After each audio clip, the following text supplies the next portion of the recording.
What is up, guys? It is the Blue Bloods here, man. Back with another week 3 preview here. We had to preview the Jackson State number 11 in the country versus Grambling State game this Saturday afternoon in the vet back in Jackson. I know a lot of Jackson State fans are excited to have their first home game of the season after 2 neutral site games.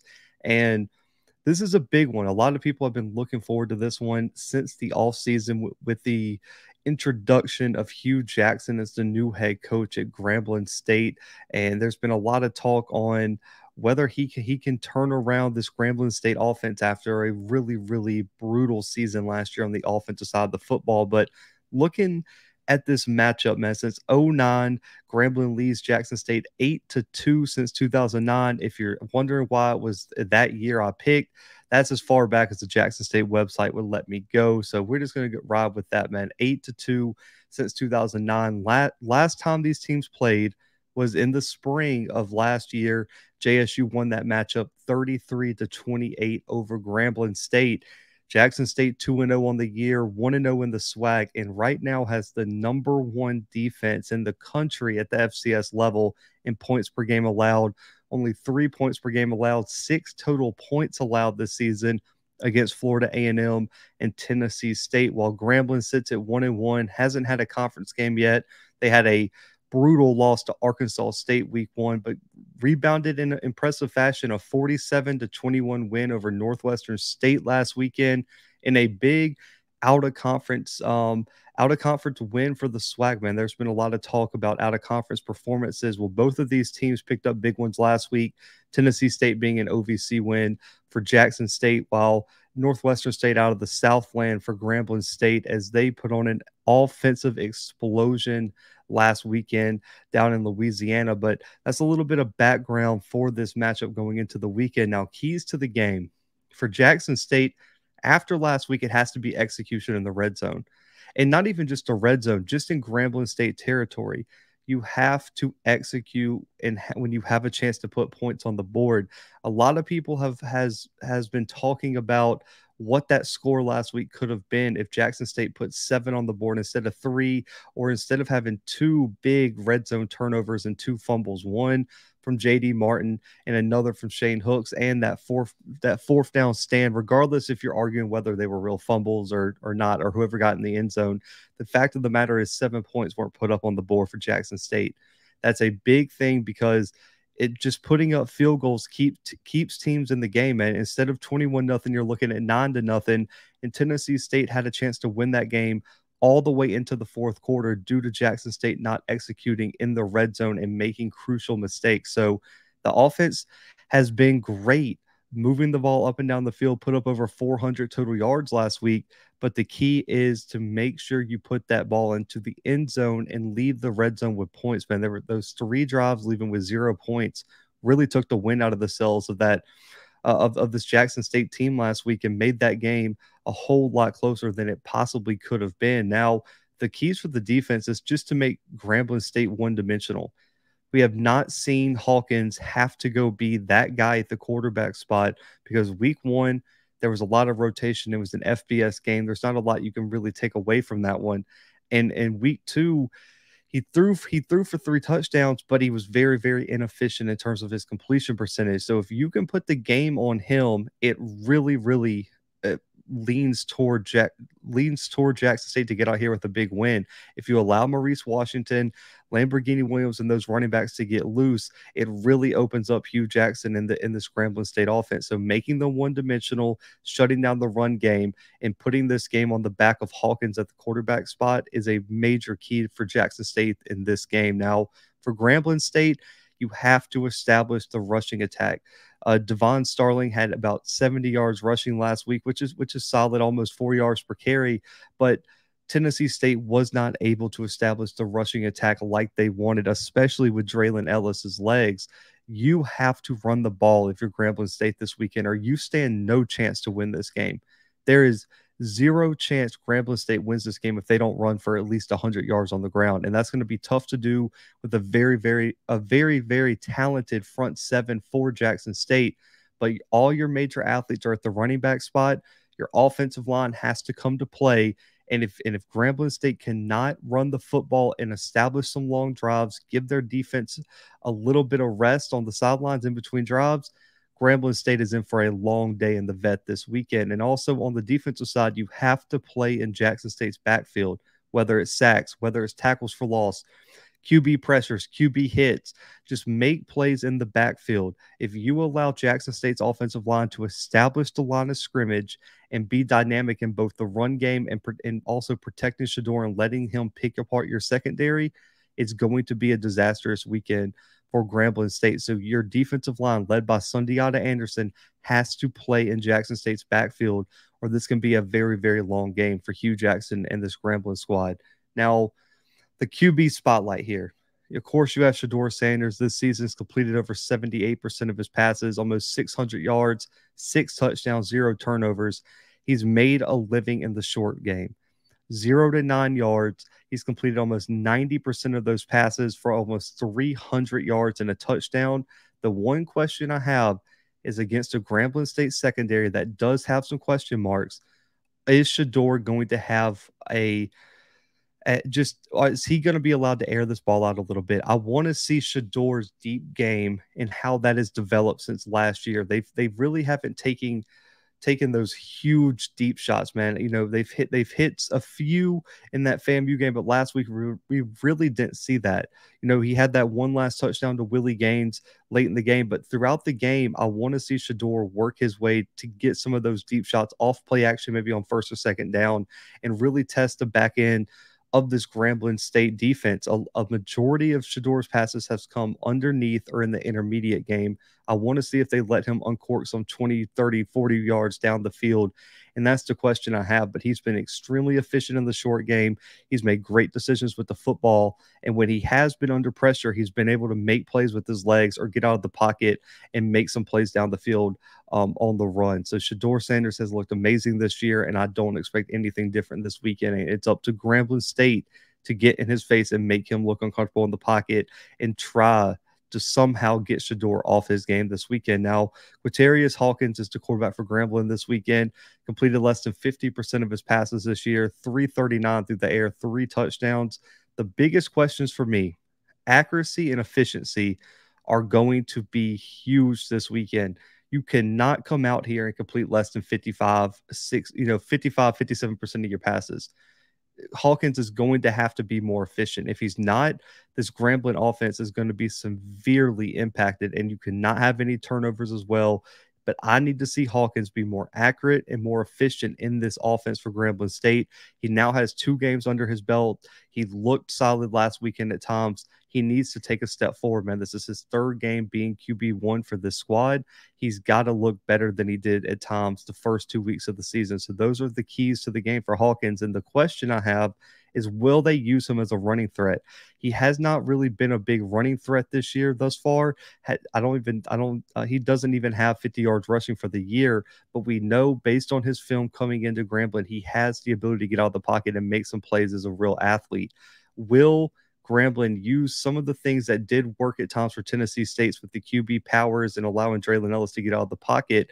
Will they try to run some of that with Hawkins? He's not a huge guy, but he's big enough to be able to absorb some hits and punishment down the field. Hawkins has the ability to be electric with his legs. Will Hue Jackson let him open it up that way outside the pocket? I'm not sure, but accuracy and efficiency are the biggest things for Hawkins this weekend against Jackson State. Now, the players to watch for Jackson State, Savion Wilkerson on the offensive side. Thus far this year, 24 carries, 131, averaging almost 5.5 yards per carry. What he brings to this running back spot that other backs in Jackson State system do not is power, explosiveness, and ball security. Ball security was a huge issue last week for Jackson State, and they brought Savion in, and he was the calming force in that area of this offense. And his power and ability to run through tacklers and his ability to get those 3-4 extra yards is something that, due to their size, a J.D. Martin or even a Santee Marshall is not able to let you do. So I think Savion Wilkerson last week proved that he is the best running back for Jackson State going into the season. And I'm really hoping he establishes himself and solidifies himself this weekend as RB1 in this crowded Jackson State offense that has weapons all across the board. Now, the defensive side, I'm bringing him back after my week 1 pick of him as a player to watch. Niles Gaddy, 8 total tackles, 5.5 for loss, 5 sacks right now. He has been dominant. And he had 4 sacks last week, had a sack in the FAMU game. And right now, he ranks 2nd in the country at the FCS level in total sacks this season, only behind Chris Whitaker at Incarnate Word with 6 sacks this season for him. This one isn't really a the pass rush. We know what Gaddy is this year. He's been extremely physical at the point of attack. He's shown some new moves in his repertoire to get to the quarterback. This is another great test for Gaddy's run defense development. That's something that I've talked to some people offline about, is that we know what Gaddy is as a pass rusher. I wanted to see him in 2022 take that step as a run defender. That's something that we're going to talk about him in a minute. Sundiata Anderson has really done. He's been one of the best run defenders in the SWAC on the defensive line. Gaddy did a great job against FAMU and Tennessee State in that area. This is another great test for him. But right now, he's looking like the star that is emerging on this Jackson State defensive line. He looks like he has taken leaps and bounds compared to where his game was last season. I have Niles Gaddy being a huge player to watch, because if you don't scheme for him, he showed you last week what he could do, man, with 4 sacks, where he even said that he was not satisfied with that he was telling some people after the game that he felt like he left a lot out there and that he felt like he didn't do enough even after getting 4 sacks. So Niles Gaddy, for me, has to be a player to watch for Jackson State this weekend. Now, on the other side, I had a tough time with the offensive player to watch for Grambling State, but I settled on Maurice Washington. Last week had a huge game, 5 carries for almost 100 yards and 2 touchdowns. He was explosive. Everyone saw the viral video of him just tearing up the Northwestern State defense. And that's why he's my pick for player to watch for Grambling State, because the one thing Tennessee State did early that really kept them in the game was create some explosive plays. Draylon Ellis hit that bomb early in the game. They had a few plays where they broke out and got 15, 20 yards on a handful of plays. Maurice Washington is the key here. If he could not create explosive plays, which Starling was not able to do at times for Tennessee State, Grambling's in a lot of trouble. He is the most explosive player on the offense for Grambling State, and he is going to have to go out there and have a big game. We didn't see much of him against Arkansas State. I think they saw enough and took him out of the game early last week against Northwestern State. He's got to be ready for 20, 25 carries this weekend, because he is that guy. He can do it. He can do it out the backfield as a receiving threat, and he can run in and outside the tackle box. So I want to see Maurice Washington have a breakout game this weekend if Grambling State looks to pull off this upset. Now, the question mark, though, is what is the running back rotation going to look like? You have a lot of talented guys, including Lamborghini Williams and some other dudes back there. Is Maurice Washington going to be RB1 for them? That's the question. I think he proved last week that he is that guy. Coming into the season, I thought he was the guy already. He did not show that week 1 against Arkansas State. But Maurice Washington and that running back room has to have a big game this weekend in the vet if Grambling State looks to pull off this upset. Now, Sundiata Anderson is my obvious pick for the defensive player. 6 total tackles, 2 for loss, a sack, and a forced fumble this year. He is a major piece in this rushing attack, in this rush defense for Grambling State. And also, he developed a lot last year as a pass rusher as well, where he had a top 5 SWAC pass rush grade last year at over an 82 last season, which was a career high for him. He came in as an excellent run defender. He's very, very disciplined, and he has great pursuit of the running back, and he's able to make a tackle when he gets his hands on you, and his body composition and his length really makes him a problem in the run defense aspect of his game. I want to see him make an impact. If Grambling has any chance, I need at the end of this weekend, I need to come on here Sunday, Monday night on my recap and say Sundiata Anderson, number 9, was a menace. That's the only way this Grambling State defense is going to have a chance. He's the best player on that defense, and if he does not come to play, then I don't know where Grambling turns for some motivation on that front four.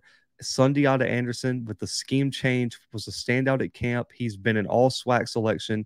This is where he needs to live up to those accolades and prove that he's one of the top defensive linemen in the SWAC this weekend. Now, if you read my article already on the bluebloodspod.com, I've already dropped my score prediction. I got Jackson State pulling away in this one 34-10. I think Grambling does find a way to get to the end zone. They might get a field goal after that, but I just think Jackson State has too much talent on the offensive side of the football for Grambling State to hang in there. I think really and truly, Jackson State right now, I don't see many teams coming up on their schedule that are going to be able to hang with this team for 60 minutes. I think this could be a close game early, similar to last week, but I think Jackson State cleans up those turnovers in the red zone, and Shador Sanders in this offense finds a way to put up some points, man. And I think I got Jackson State pulling away in this one, winning by 24 points, 34-10 over Grambling State. Listen, this is everyone knows, comment your score predictions below. If you predict the winner and the correct score, you win our $50 Venmo giveaway. And also, you have to be the first person to correctly pick a score. So if you go in the comments and see another score, don't pick that one. Pick a different one, because if you're the second person to comment, man, you guys both can't win. I saw a few people pick, like 4 or 5 people pick the same score last week. So make sure your score is original. You were the first one to post it, man, and go from there. But listen, this is a big game. I'm excited to watch this one Saturday afternoon in the Vet, man. I believe kickoff's about 1 o'clock, if I'm not mistaken. But listen, Jackson State 34, Grambling State 10. Stay tuned for more content right here on the Blue Bloods. Go check out our Week 3 FCS preview. We have more breakdown of this game, Texas Southern, and a lot more on that episode from last night. But guys, until next time, the Blue Bloods are out.